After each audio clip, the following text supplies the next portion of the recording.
So in this session we will learn about the basics of overcurrent protection and why overcurrent protections are not used nowadays in the protection of transmission lines and why it is limited only up to transformers. And in transformer also nowadays Power Grid is using impedance based protection and not overcurrent. So what are the limitations of this overcurrent protection and why we are not using this overcurrent protection?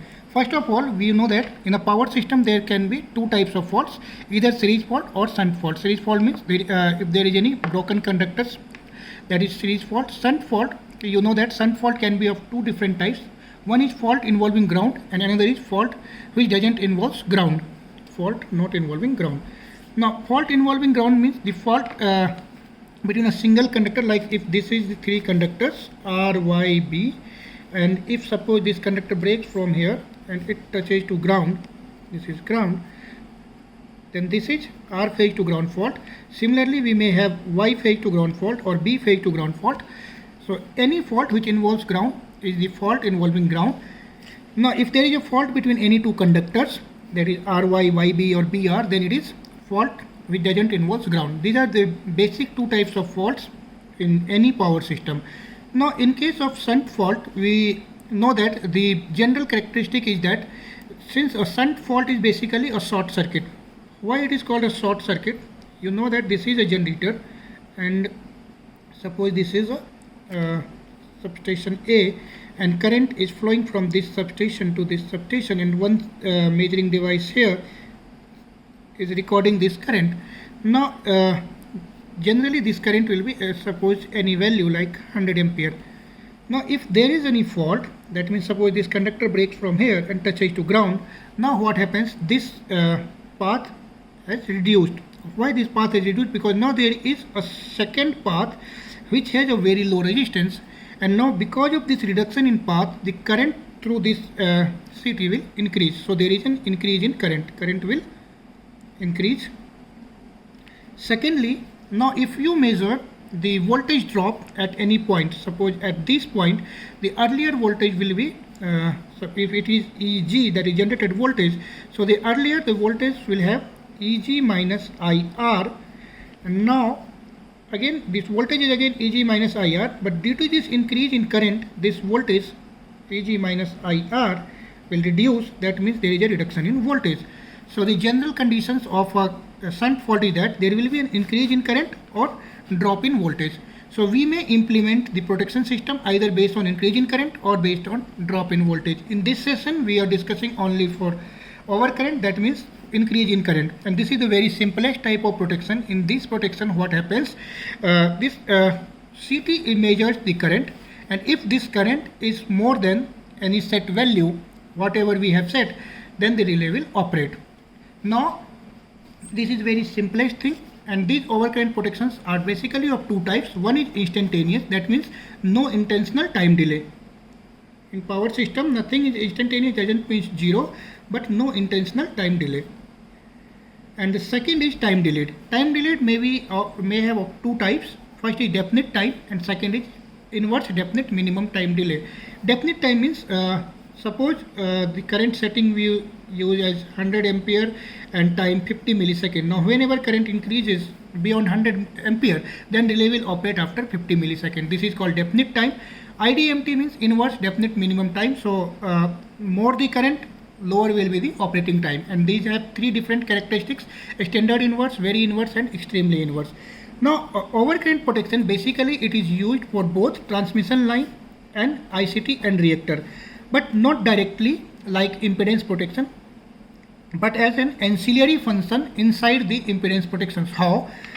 First in the stub protection, second in the SOTF protection, and third in the DEF protection of transmission line, these overcurrent protections are used.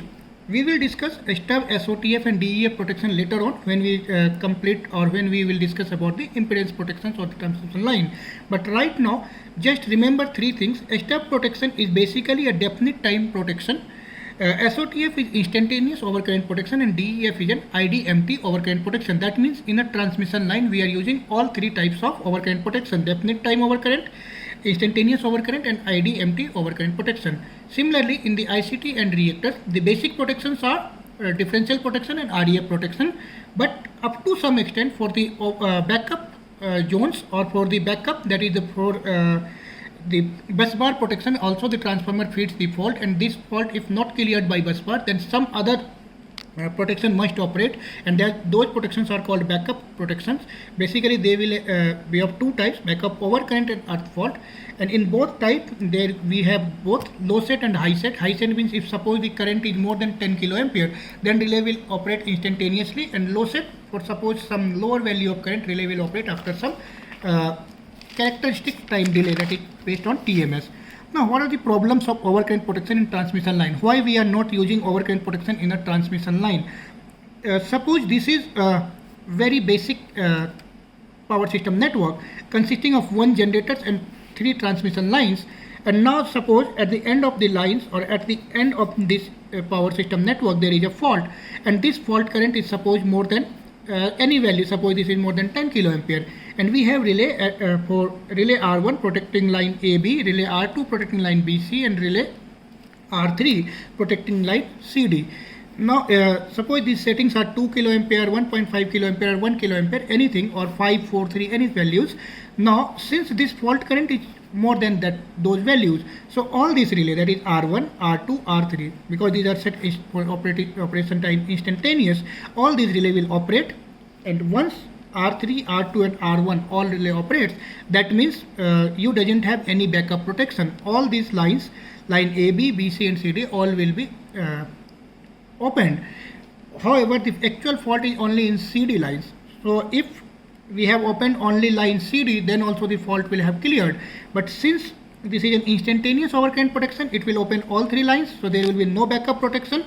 This will cause wide outages, and hence instantaneous overcurrent is not recommended. Second thing is, can we use definite time overcurrent protection? Again, look at this. Suppose there are three relays, exactly the same condition, R1, R2, R3. Now, in definite time overcurrent protection, we know that the coordination times, or the time of operation of the relay, are set from the right to left, that is from load to source. So now the minimum operating time will be for the relay which is closest to the load. Suppose this time is 0.1 second, and now we will keep adding some coordination time. Suppose this coordination time is 0.3 second. That means the time of operation of relay R3 is 0.1 second. Time of operation of relay R2 will be 0.1 plus 0.3. That is time of operation of relay R3 plus coordination time delay. So this time will be 0.4 second. And secondly, the last R1, its time of operation will be time of operation of relay R2 plus coordination time delay. So this will be again 0.4 plus 0.3, that means 0.7 second. Now in this case, if everything is same like the last case, what will happen for a fault at this point? First, the relay R3 will operate and it will clear the fault. If relay R3 fails to operate because of any reason, then relay R2 will operate. If relay R2 fails to operate, then relay R1 will operate. And if you think up to this point only, then it is well and good, because it is providing you a backup protection. But again, there is a limitation, and there is a very, very high chances that this will create lots of problem in actual grid conditions. How?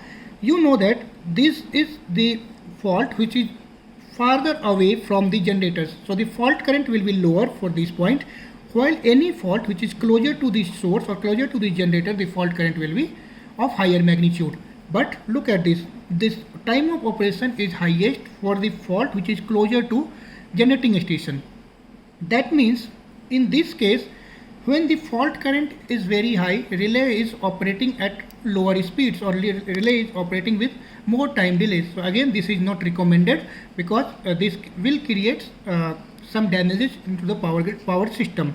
Now the next thing is that we can use IDMT characteristics, and in this IDMT characteristic we simply coordinate each and every relay by their current contributions, and we keep on calculating the TMS, and from this TMS we will calculate the time of operation of relay R3. And now if time of operation of relay R3 is known, then we will add this coordination time, we will get time of operation of relay R2, and so on.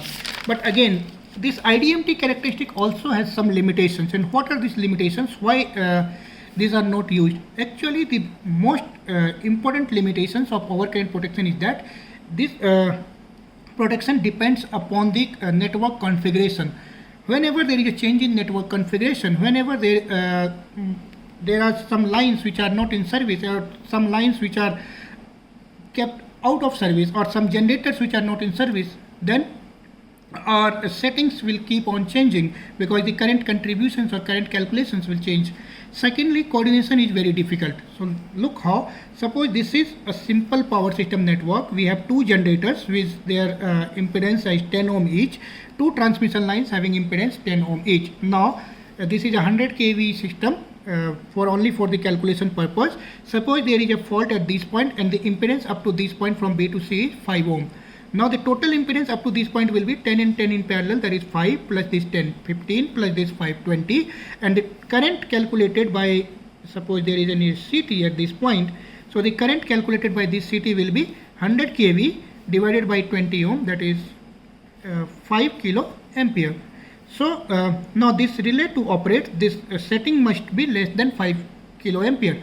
If setting is more than 5 kilo ampere, then this relay will not operate. Now consider the second condition. One of the generator is out of service and a fault is somewhere at this point. And suppose again this generator now 10 ohm and fault at this point, and the impedance up to this point is 8 ohm. Now in this case, the current calculated or current measured by the CT here and current measured by the CT here will be 100 divided by 18 or equal to 5.5 kilo ampere. Now this current 5.5 kilo ampere is not in this transmission line zones, or not for this line. That means the relay available at this point must not operate. Now for this relay to not operate, the setting must be more than 5.5 kilo ampere. Now this is a very interesting situation. You have to set the relay in such a way that the setting is less than 5 but more than 5.5, and it is practically not possible. That's why overcurrent protection is not used in a complex grid. And from next session onward, we will look why distance relay are used and how distance relay protections are implemented, and finally we will see how differential protections are used in the transmission lines. Thank you.